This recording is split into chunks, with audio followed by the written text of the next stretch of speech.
राम सेतु को बचाने के लिए हमारे पास सिर्फ 3 दिन है।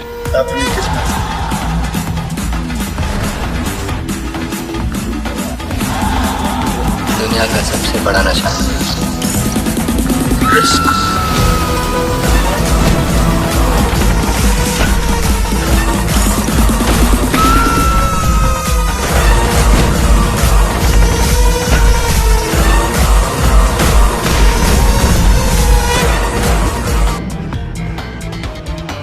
Approaching Ram Setu.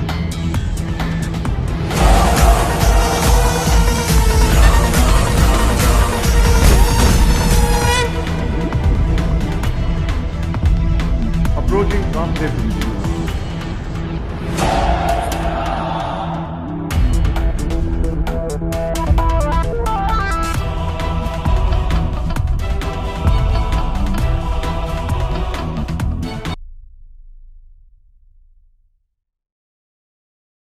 को बचाने की कोशिश करने वाला है, जैसे कुछ बुरे लोग मिटाना चाहते हैं अपने फायदे के लिए। और इसमें कुछ खजाने वगैरह की भी कहानी मर्ज होने वाली है ऐसा लगता है। और जैसा पहले लग रहा था कि कहानी थोड़ी सी स्लो पेस वाली होगी, तो ये तो उसके एकदम ओपोजिट धमाका निकली जो दिमाग से निकल ही नहीं रही। टीजर तो एकदम धांसू है और स्क्रीन प्ले भी फास्ट पेस एक्शन